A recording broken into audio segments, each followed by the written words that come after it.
These girls make too much in tips anyway. Kevin Washington pauses with his fork halfway to his mouth. The CEO of Morning Glory Diners sits in booth 7 of his own restaurant, watching assistant manager Lisa Rodriguez slide $20 bills into her jacket pocket. Jennifer Martinez scrubs tables with shaking hands. Her tip jar sits nearly empty. $40 vanished while she served Kevin's coffee. Kevin reaches for his phone as Lisa counts the stolen bills, smiling. When she pockets another $5 tip from table 12, he starts recording. Jennifer stares at her empty jar. Rent is due tomorrow. Lisa just stole her grocery money, unaware her own CEO witnessed everything. The single mother whispers to a coworker about needing the money. Kevin's breakfast grows cold as he captures every word. What he records will expose months of theft. The meal he came here to enjoy is about to become the most important breakfast of his career. Kevin Washington had planned this differently. A quick breakfast before his 9 a.m. board meeting, nothing more. He'd chosen this location randomly, the Morning Glory on Peachtree Street, tucked between a dry cleaner and a cell phone repair shop in a working-class neighborhood he rarely visited. The diner buzzes with Tuesday morning energy. Construction workers grab coffee to go. Office employees scroll phones while waiting for orders. Regular customers know the servers by name, the kind of community atmosphere Kevin built his chain around. Jennifer Martinez moves between tables with practiced efficiency despite obvious exhaustion. Dark circles shadow her eyes, and her uniform hangs loose on her small frame. She refills Kevin's coffee without being asked, notices his untouched toast, and offers fresh jam.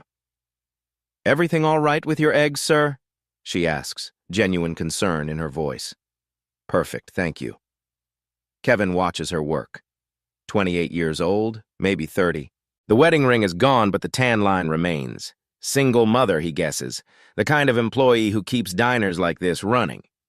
Behind the counter, Lisa Rodriguez commands the morning operation with military precision. 42 years old, perfectly styled auburn hair, makeup applied despite the 5 a.m. shift start. She's worked for Morning Glory for 3 years. Kevin remembers approving her promotion to assistant manager. "Jennifer!" Lisa's voice cuts through the breakfast chatter. "Table 6 needs their check. Table 9 wants more coffee. Move!" Jennifer hurries between stations, apologizing to customers for delays that aren't her fault. Kevin notices the pattern. Lisa assigns Jennifer the most demanding tables while giving herself the easy regulars. At 7:45 a.m., the breakfast rush peaks. Every booth fills. Orders back up in the kitchen. Lisa positions herself at the register, controlling all transactions with territorial intensity. A businessman at table 4 leaves a $10 tip on a $12 breakfast, generous by any standard. Jennifer clears his plate, smiles gratefully at the money, then carries the dishes to the bus station. Lisa intercepts her return trip. "I'll handle the tip collection today," Lisa announces, loud enough for nearby customers to hear. "New corporate policy about cash management." Kevin's fork stops midway to his mouth. There is no such policy. He wrote the employee handbook himself. Jennifer's face falls, but she nods silently. "Of course, Lisa." Lisa sweeps the $10 bill into her apron pocket with practiced casualness. No recording, no tracking, no splitting with kitchen staff as required by company protocol. Straight theft, executed with the confidence of someone who's never been challenged. Kevin's phone buzzes. A text from his assistant asking about the board meeting. He ignores it, his attention completely absorbed by what he's witnessing. The next 20 minutes reveal a systematic operation. Lisa collects tips from Jennifer's tables while allowing other servers to keep theirs. She invents excuses. Corporate audit today, or balancing the books, or simply, "I'll take care of it." Jennifer never argues. She serves customers with genuine warmth, receives their appreciation and generosity, then watches it disappear into Lisa's pocket. $53 vanish during Kevin's breakfast alone. At table 12, an elderly woman leaves a $20 tip for Jennifer's attentive service during a complicated order substitution. Jennifer's face brightens. $20 means something significant to her. Lisa appears within seconds. "Big tip. The company needs to track these for tax purposes." The lie is so casual, so confident, that Kevin almost believes it himself. Almost. Jennifer's shoulders slump as Lisa pockets the 20. The single mother returns to work, her earlier energy drained. She moves mechanically now, the joy stolen along with her money. Kevin pulls out his business card, confirming his worst suspicions. Kevin Washington, Chief Executive Officer, Morning Glory Diners. The company values printed on the back mock him: respect, integrity, community. His own manager is robbing his employees using corporate policy as cover for personal theft. The coffee grows cold in his cup as calculations run through his head. If Lisa steals $50 to $60 per shift from Jennifer alone, and she works 5 days a week, that's over $1,000 per month.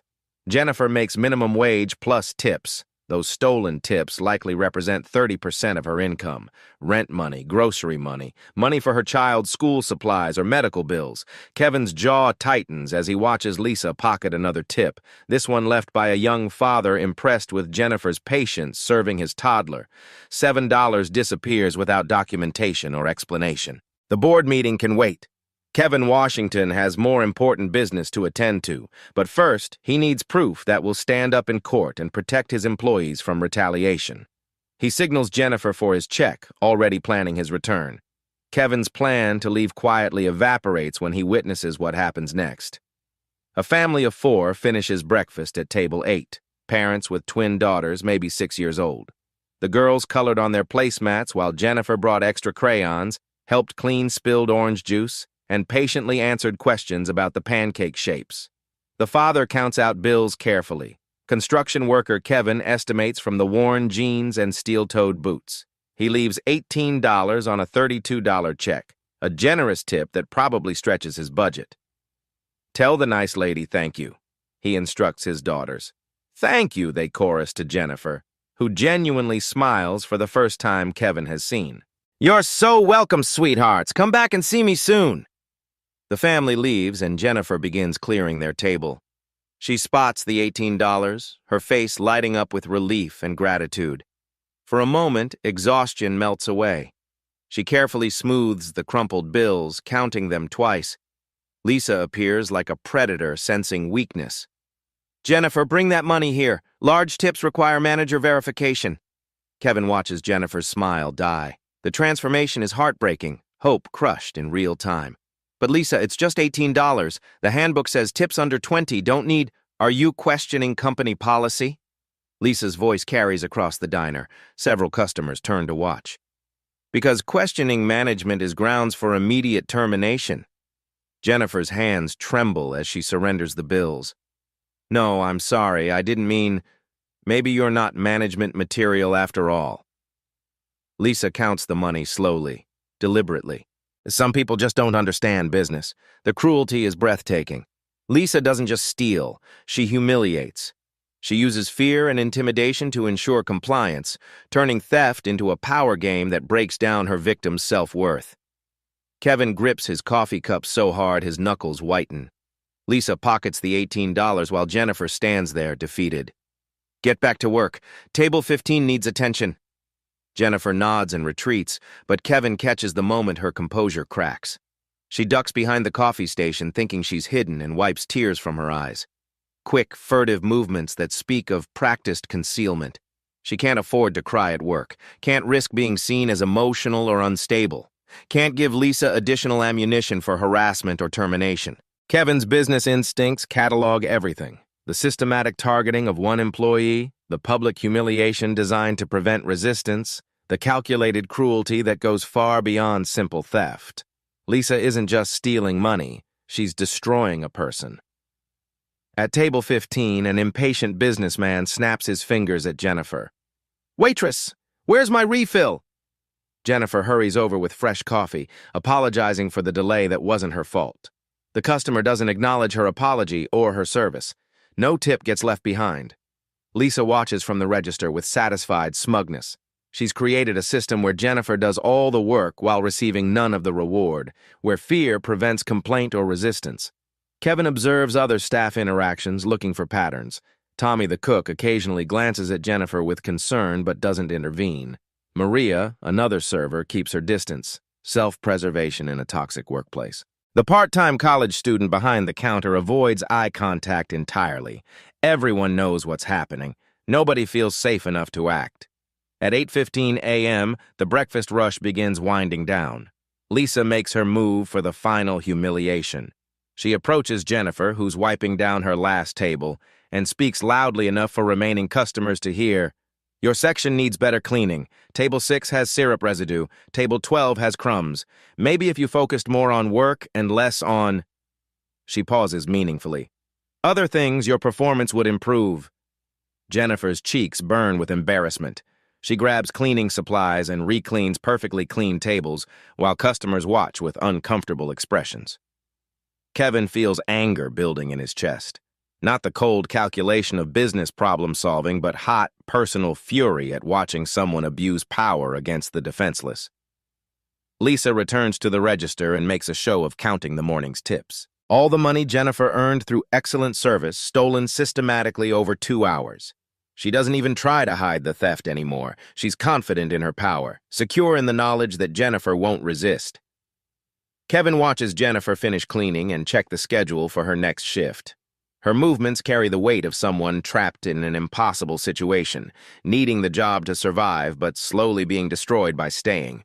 The businessman who snapped his fingers earlier leaves without tipping.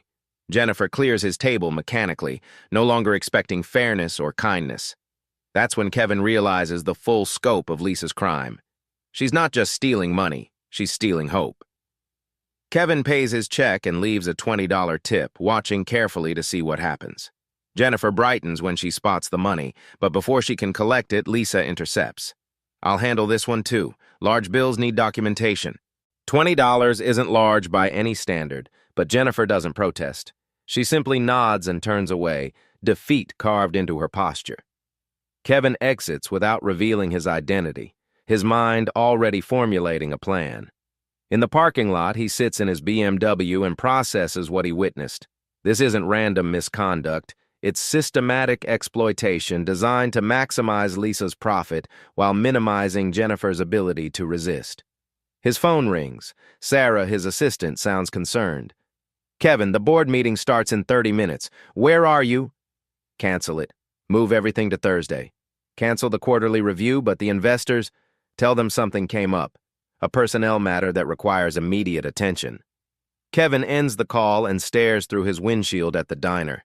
Behind those windows, Lisa is probably pocketing his $20 tip while Jennifer cleans tables for minimum wage. His mother's voice echoes in his memory. Baby, you watch how people treat folks who can't fight back. That tells you everything about their character. Evelyn Washington worked 3 jobs to raise Kevin alone, 2 restaurant shifts and weekend house cleaning. She understood the exhaustion in Jennifer's eyes, the careful way someone counts tips when every dollar matters for survival. Kevin built Morning Glory diners to honor his mother's memory, creating workplaces where servers could earn decent living and support their families. Lisa Rodriguez has perverted that mission into a tool for personal enrichment. But confronting her now without proper evidence would be a mistake. She'd deny everything, destroy any proof, and likely retaliate against Jennifer for causing trouble. Kevin needs documentation that protects his employee and ensures Lisa can never abuse another worker. He drives home and changes clothes.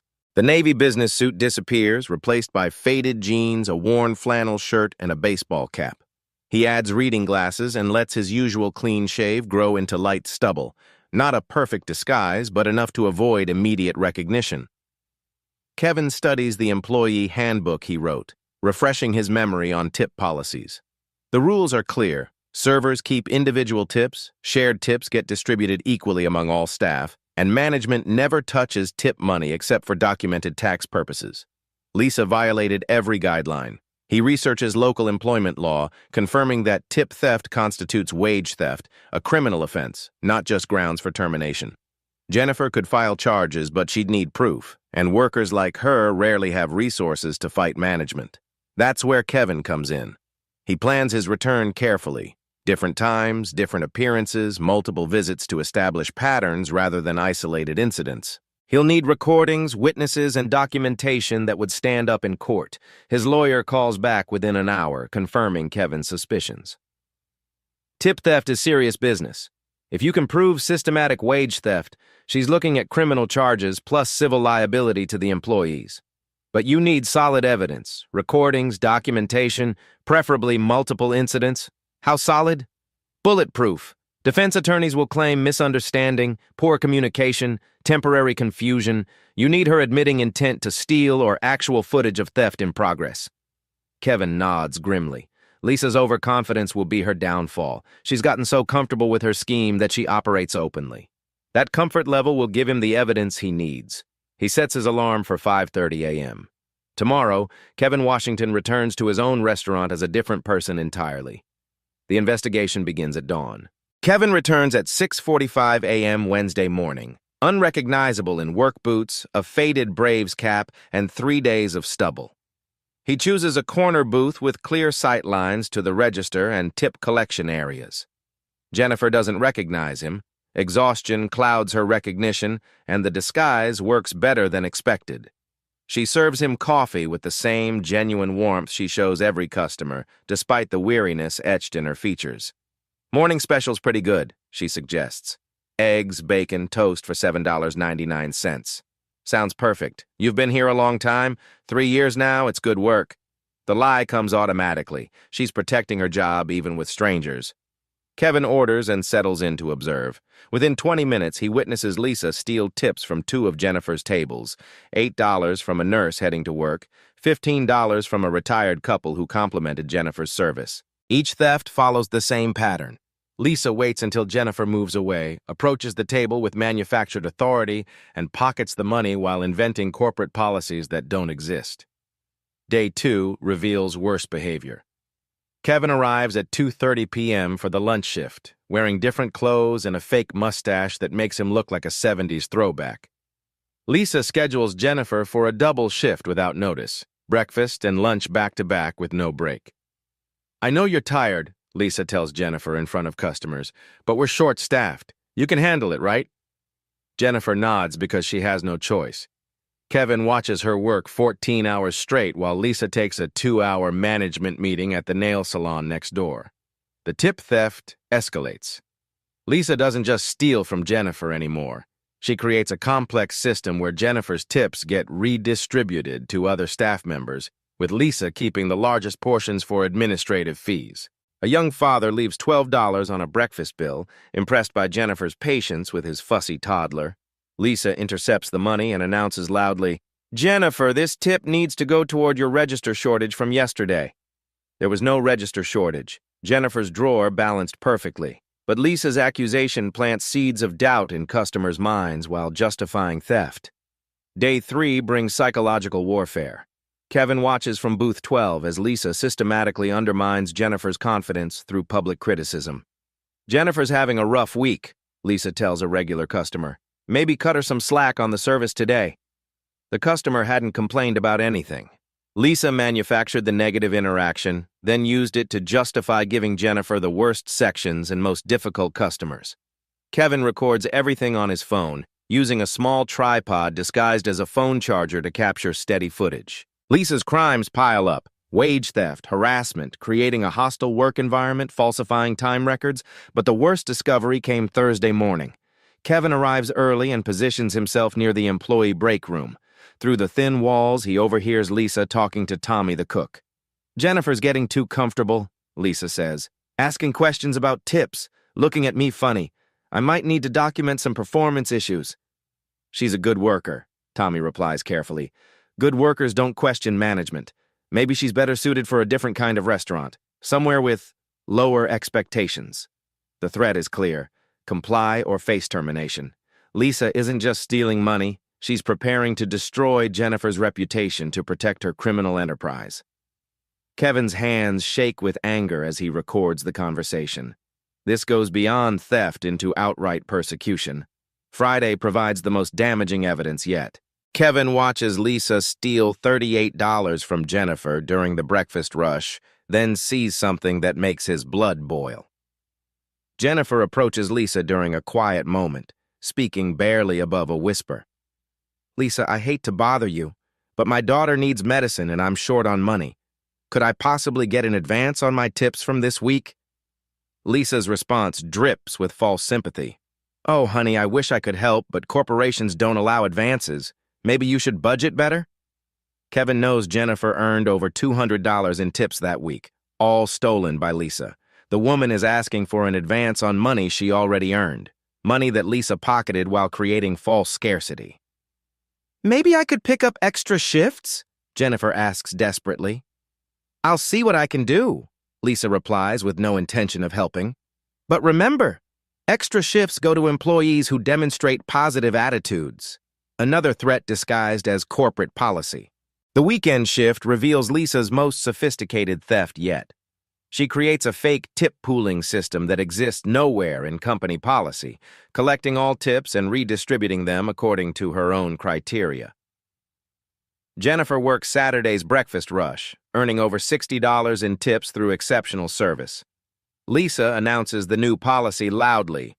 "Starting today, we're implementing tip pooling to ensure fairness. All tips go into the communal jar and I'll distribute them based on performance metrics and hours worked."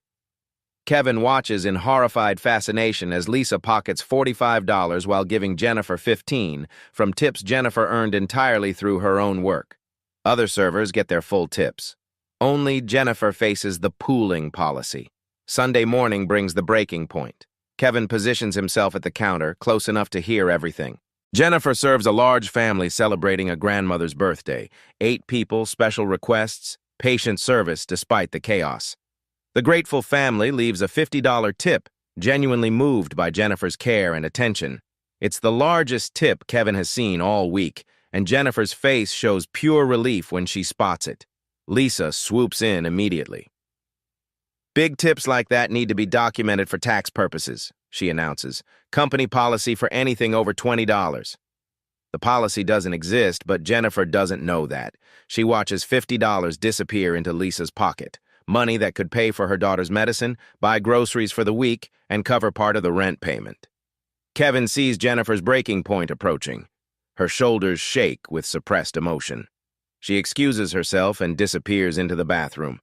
When she returns, her eyes are red, but she continues working. Professional to the end, even while being systematically destroyed. That's when Kevin overhears the conversation that changes everything. Jennifer approaches Tommy during a quiet moment, thinking she's out of earshot.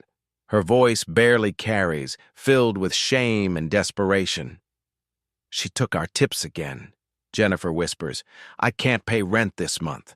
My daughter needs her inhaler and I don't know what to do." Tommy glances around nervously. "Maybe talk to a corporate? With what proof? It's my word against a manager's. They'll just fire me. What about finding another job?" Jennifer's laugh holds no humor.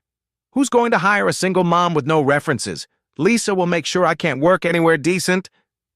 Kevin's heart breaks listening to the desperation in her voice. This woman, hardworking, professional, kind to every customer, believes she's trapped in an abusive situation with no escape. She has no idea her own CEO is sitting 15 feet away recording every word. The conversation continues, each whispered word building Kevin's case. "I keep thinking maybe I'm wrong. Maybe I misunderstood something," Jennifer continues.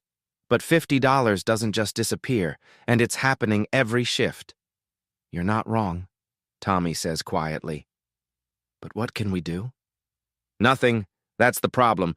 She holds all the power and we just have to take it." Kevin stops recording. He has everything he needs. Hours of footage, multiple witnesses, documented theft, and Jennifer's own testimony about the systematic abuse.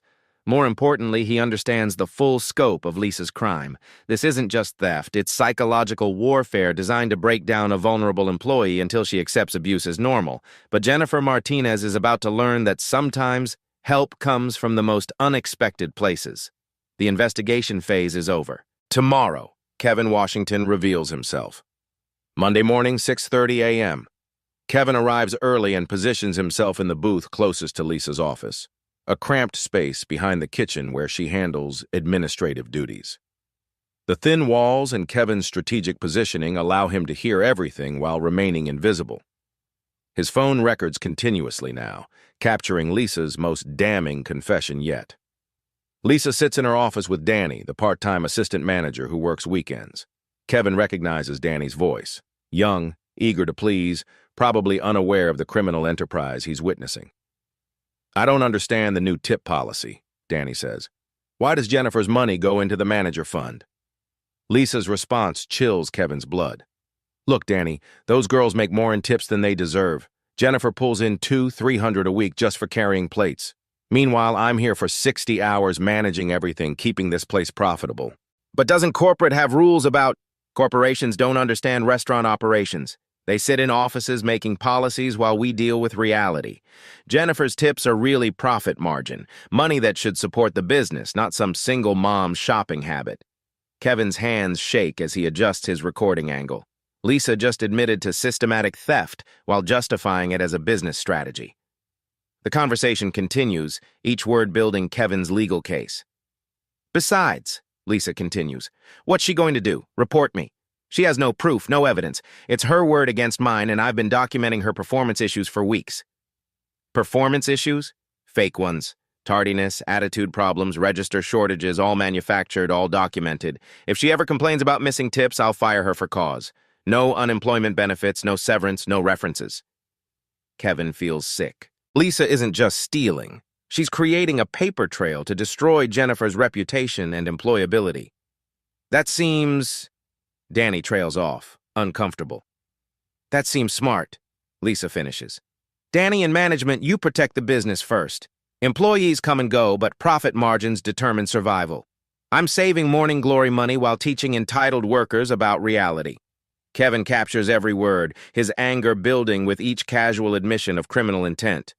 Lisa's phone rings, interrupting the conversation. Kevin recognizes the voice of regional manager Patricia Wells. Morning, Patricia, Lisa answers cheerfully. Everything's running smoothly here. Good to hear. Corporate's asking about labor costs. You're showing excellent profit margins compared to other locations. Kevin's stomach drops. Lisa's theft isn't just hurting Jennifer. It's making her look like an exceptional manager to corporate leadership. I've implemented some efficiency measures, Lisa explains. Streamlined tip distribution, optimized scheduling, improved productivity metrics. All euphemisms for wage theft and employee abuse. Keep up the good work, Patricia says. We're considering you for district manager. Your location outperforms everything in the Southeast. Kevin stops recording, overwhelmed by the scope of Lisa's deception. She's built her career advancement on stolen money, while corporate rewards her success. After Patricia hangs up, Lisa returns to her conversation with Danny. See how this works? I deliver results, corporate stays happy, and problem employees get managed appropriately. Jennifer's tips go toward real business expenses instead of her personal luxuries. Luxuries? Danny sounds confused. Medicine for her kid, rent money, that's her responsibility, not company profits. I'm actually helping her learn financial discipline. The twisted logic makes Kevin's skin crawl. Lisa has convinced herself that theft is mentorship, that wage theft teaches valuable lessons about economic reality. What if she finds out about the fake documentation? She won't. And if she does, who's going to believe a minimum wage server over a successful manager with 3 years of exemplary performance reviews? Lisa opens her desk drawer, and Kevin hears the unmistakable sound of cash counting, bills rustling, coins clinking, the physical evidence of systematic theft. This is Jennifer's money from last week, Lisa explains casually. $218 she earned serving coffee. I'm reallocating it toward operational expenses. Operational expenses like what? My expenses. Gas money, clothing allowance, equipment maintenance. I manage this location, so managing these funds falls under my discretionary authority. Kevin has everything he needs.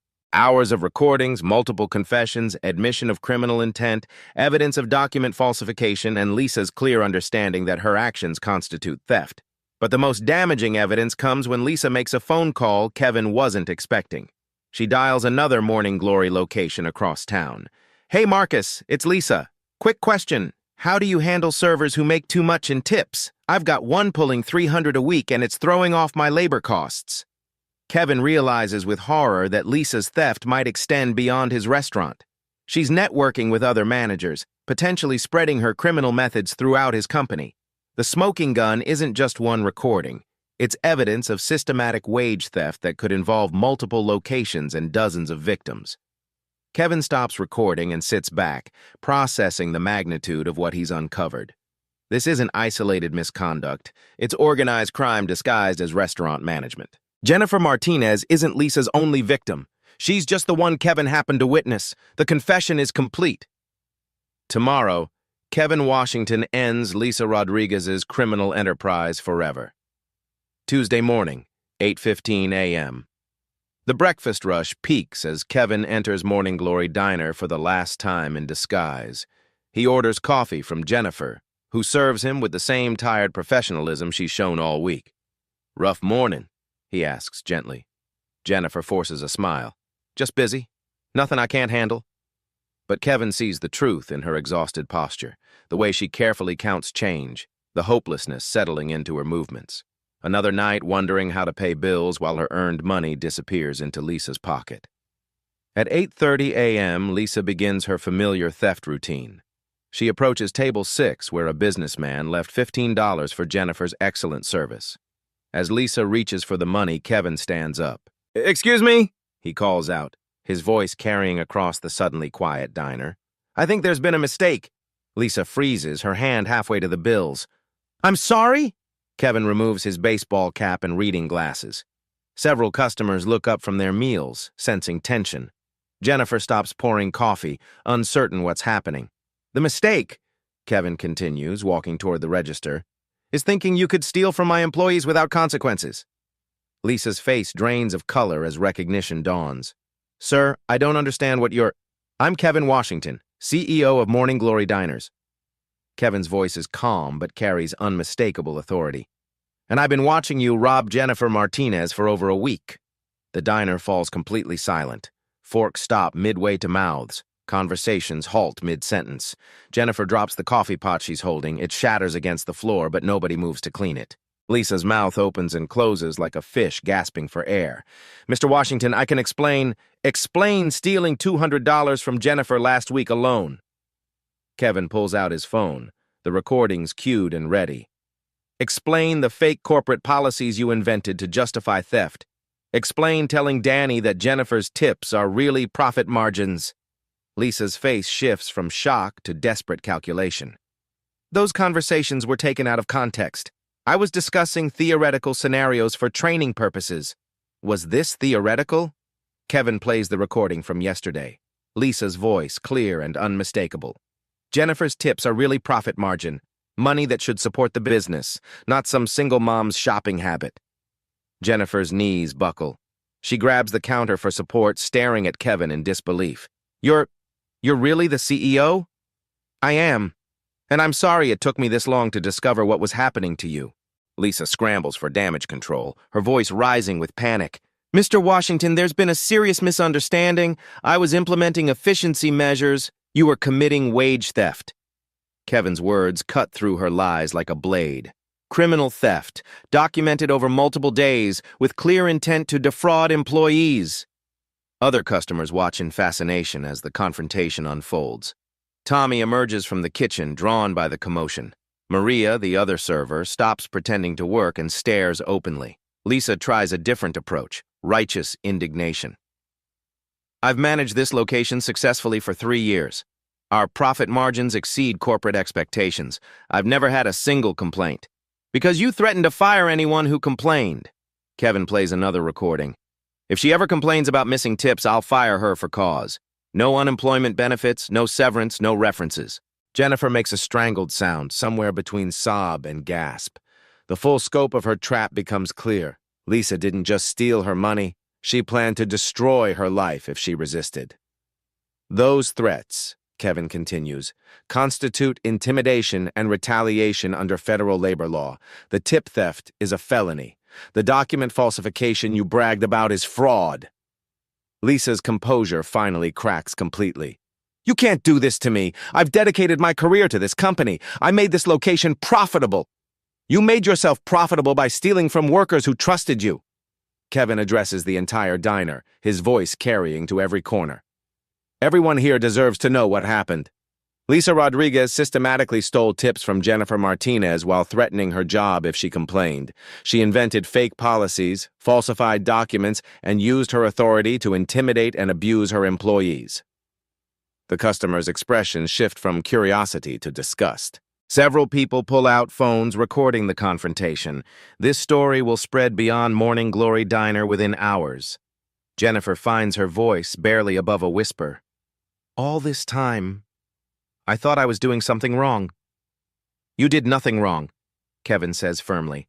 You provided excellent service, earned every dollar Lisa stole, and deserve protection you didn't receive.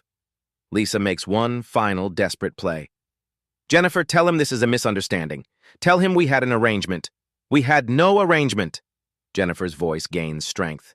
You stole my money and made me think I was crazy for noticing. Lisa's face contorts with rage. You're ungrateful. This job was for charity. I could fire you tomorrow and no one would care about some single mother. That's enough. Kevin's voice cuts through her tirade like steel. Lisa Rodriguez, you're terminated effective immediately. Security will escort you out. Your personal belongings will be mailed to you. Lisa looks around desperately, searching for allies or escape routes. The customers watch with the fascination of people witnessing justice served in real time. You can't fire me without due process. I have rights.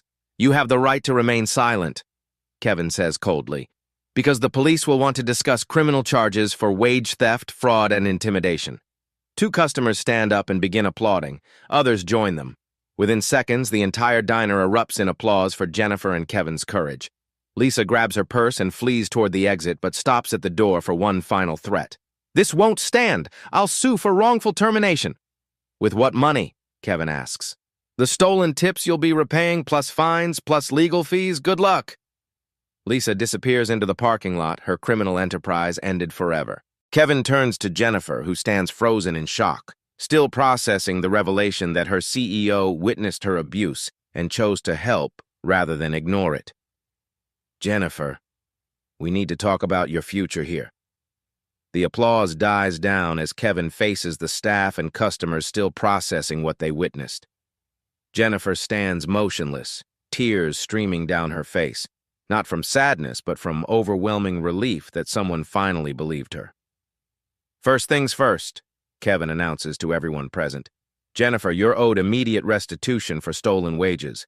Based on my calculations, Lisa stole approximately $850 from you over the past month alone.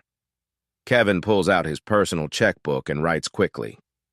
This covers documented theft, plus damages, plus a bonus for the harassment you endured. He hands Jennifer a check for $1,500. Jennifer stares at the check, hands shaking. I don't know what to say. Say you'll cash it today so you can buy your daughter's medicine and pay your rent on time. Fresh tears flow as Jennifer nods, clutching the check like a lifeline. Kevin addresses the packed diner. Everyone here witnessed systematic employee abuse disguised as management. That stops today, permanently. He turns to Tommy, who's been watching from the kitchen doorway. Tommy, you saw everything but felt powerless to act. That's not your fault. Lisa created fear that prevented intervention. Tommy nods, relief visible on his weathered face. I wanted to help, but you were afraid of retaliation. That's exactly how abusers maintain control. Kevin's voice carries to every corner of the restaurant. From today forward, any employee who witnesses harassment, discrimination, or wage theft has my personal cell number and direct authorization to call me immediately. He writes his number on napkins and distributes them to staff. No retaliation, no bureaucracy, no fear. Direct line to the CEO. Maria, the other server, raises her hand tentatively. What happens to the restaurant now? Do we all lose our jobs? Nobody loses their jobs except the person who deserved it. This location will become our flagship for employee protection and fair treatment. Kevin looks directly at Jennifer. Which brings me to my next point. Jennifer wipes her eyes, still overwhelmed by the rapid changes. Jennifer Martinez, I'm offering you the position of assistant manager of this location, effective immediately. Your starting salary is $48,000 annually, plus full benefits, plus you keep all tips when you work the floor. The diner erupts in gasps and whispers. Jennifer's mouth falls open. But I'm just a server. I don't have management experience. You have 3 years of experience dealing with every challenge this restaurant faces. You understand customer service, inventory management, staff scheduling, and financial operations. Most importantly, you understand how to treat people with dignity. Kevin pulls out official paperwork he prepared overnight. Your first responsibility is implementing the new Morning Glory standards for employee protection. Zero tolerance for wage theft, harassment, or intimidation. Clear policies, transparent enforcement, protection for whistleblowers. Jennifer stares at the job offer, struggling to process the magnitude of this moment. Yesterday, she couldn't pay rent. Today, she's being promoted to management with a salary that doubles her income. "I need training," she says quietly. "I want to do this right. You'll have full corporate support. Training starts next Monday at headquarters, but first, you're taking the rest of this week off with pay to recover from the trauma Lisa inflicted." Kevin addresses Tommy next. "Tommy Williams, you're promoted to head cook with a $3 hourly raise and supervisory authority over kitchen operations. Your loyalty and integrity during a difficult situation deserve recognition." Tommy grins broadly, the first genuine smile Kevin has seen from him all week. "Thank you, sir. I won't let you down. Maria Santos, you're promoted to senior server with scheduling authority and training responsibilities for new hires. $2 hourly raise plus expanded tip opportunities." Maria beams with pride and excitement. "I'll work hard, I promise." Kevin turns to address the customers who witnessed everything. "Thank you for staying and supporting Jennifer during this confrontation. Your presence helped ensure accountability." An elderly woman at table 4 speaks up. "Young man, what you did today restored my faith in leadership. Too many companies ignore employee abuse. That's exactly why I acted publicly." Kevin replies. "Jennifer deserved witnesses to her vindication, and you deserve to see that justice is possible when leaders take responsibility." Kevin pulls out his phone and makes a quick call. "Patricia, Kevin Washington, I need you at the Peachtree location immediately."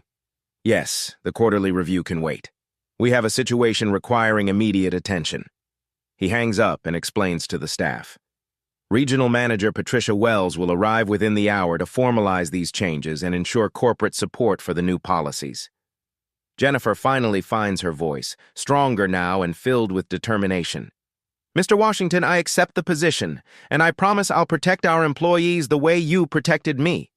"I know you will. That's why I chose you." Kevin addresses the entire team.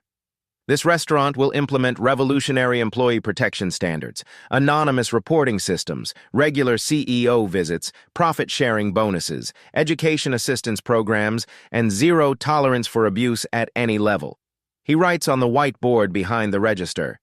Jennifer Martinez, Assistant Manager. Tommy Williams, Head Cook. Maria Santos, Senior Server. Questions or concerns, ask them directly. The transformation is immediate and visible.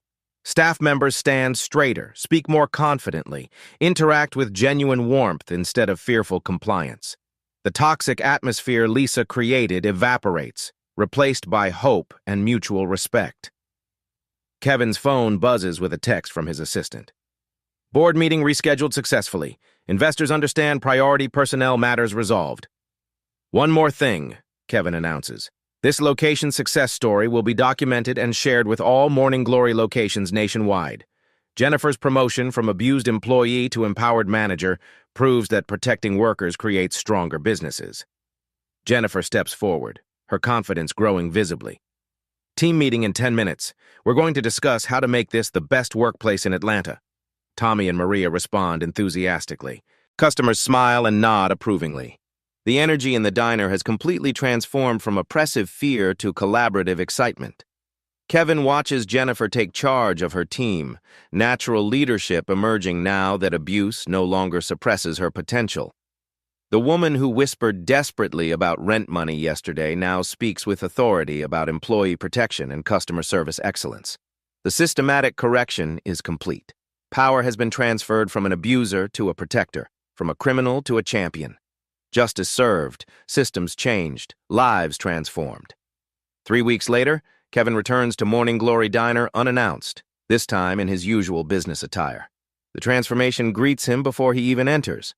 Fresh paint on the exterior, new signage reading, Morning Glory Diner, Atlanta's Employee-Owned Excellence Award winner 2024. Inside, the atmosphere feels completely different. Laughter echoes from the kitchen. Servers move with confident energy instead of fearful compliance. The tip jar, now transparent and clearly labeled, sits prominently on each table with a sign. "Tips go directly to your server. Management never touches tip money. Guaranteed." Jennifer approaches his table, radiating confidence Kevin never saw during her abuse. Her uniform fits properly now, her posture is straight, and genuine joy lights her face when she recognizes him. "Mr. Washington, welcome back, your usual table." "That depends. Are you going to charge me CEO prices?" Kevin jokes. Jennifer laughs, a sound that was completely absent during Lisa's reign of terror. "Actually, your coffee's in the house today. It's the least we can do for the man who saved our sanity." She leads him to booth 7, the same spot where he first witnessed her abuse. The irony isn't lost on either of them. "How's management treating you?" Kevin asks as Jennifer pours fresh coffee. "It's challenging but incredible. I never realized how much I understood about restaurant operations until I had the authority to implement changes." Jennifer's eyes sparkle with enthusiasm. "Want to see what we've accomplished?" Kevin follows her on a tour that showcases systematic improvements throughout the restaurant. The employee break room now features comfortable seating, a bulletin board with positive feedback from customers, and a locked suggestion box with Jennifer's personal commitment to read every note. "Tommy suggested the new prep schedule," Jennifer explains. "It reduces waste by 15% and gives everyone predictable hours. Maria designed the training program for new servers. We've hired 3 people in the past 2 weeks, and they all say this is the best restaurant job they've ever had." In the kitchen, Tommy waves enthusiastically while managing the breakfast rush with newfound authority. His station is organized, efficient, and notably cheerful. 2 new cooks work alongside him, both learning from his patient instruction. "Jennifer's the best manager I've ever worked with," Tommy calls out during a brief lull.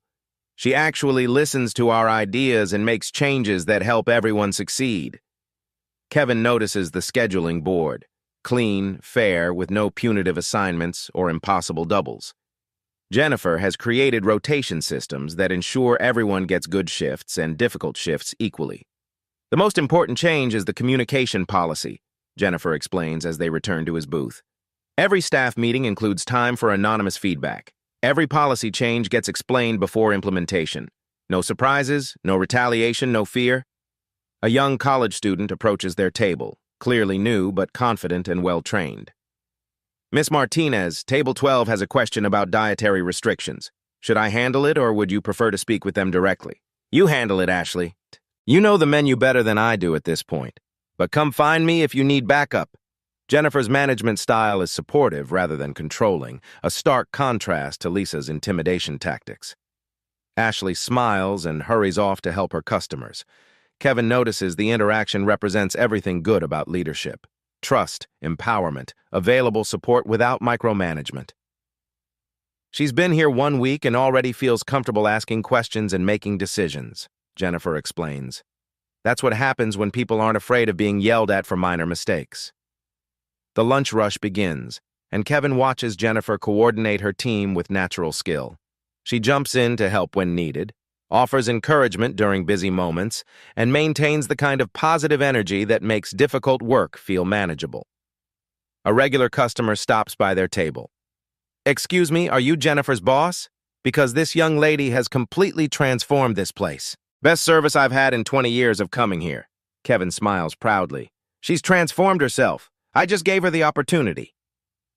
The customer continues. "Well, whatever you're paying her, it's not enough. She's got management skills that most executives would envy." After the customer leaves, Kevin addresses the heart of why he returned. "Jennifer, I need to ask you something important.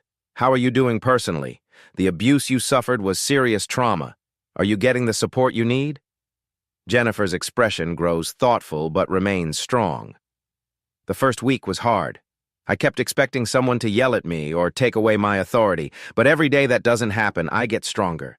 This job, this opportunity, it's healing me in ways I didn't expect." "And your daughter?" Jennifer's smile becomes radiant. "Sophia's so proud of me. She tells everyone at school that her mom is a manager now. Yesterday, she drew a picture of us together with the caption, 'My mom is a boss lady.' It's hanging in my office." Kevin feels warmth spreading through his chest. This is why he built Morning Glory Diners, to create opportunities for people like Jennifer to discover their potential and support their families with dignity. "One more question," Kevin says. "Are you happy?" Jennifer doesn't hesitate. "Happier than I've ever been in my life." 6 months later, Kevin Washington sits in the same booth where he first witnessed Jennifer's abuse, reading the morning newspaper. The headline on the business section makes him smile. Morning Glory Diner chain reports record employee satisfaction and customer growth following revolutionary management changes. Jennifer approaches with coffee, her confidence now second nature. The scared, exhausted woman who once whispered about rent money has become a recognized leader in Atlanta's restaurant community. "Special delivery," she says, handing Kevin an envelope along with his coffee. "It's from Sophia." Inside, Kevin finds a hand-drawn card featuring stick figures of himself, Jennifer, and a little girl with pigtails. The message, written in careful 7-year-old handwriting, reads, "Thank you for helping my mom be brave.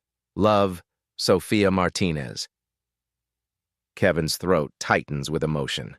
This is what leadership looks like. Not corporate profits or quarterly reports, but a child who feels secure because her mother has dignity at work. "How's the district manager's position treating you?" Kevin asks, referencing Jennifer's recent promotion to oversee 3 Morning Glory locations. "It's incredible.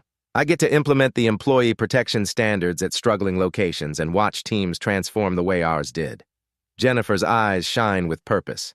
"Last month, I helped a server in Decatur who was facing the same abuse I experienced. Seeing her promotion to assistant manager reminded me why this work matters." Through the window, Kevin watches the morning rush, customers who return not just for good food, but for the positive energy that radiates from truly happy employees. The transformation Jennifer led has become a model copied throughout the restaurant industry. Kevin's phone buzzes with a text from his assistant. "60 Minutes wants to interview you about the Morning Glory turnaround story, available next Tuesday." He'll accept. Jennifer's story deserves national attention, and other workers deserve to know that justice is possible when leaders choose courage over convenience.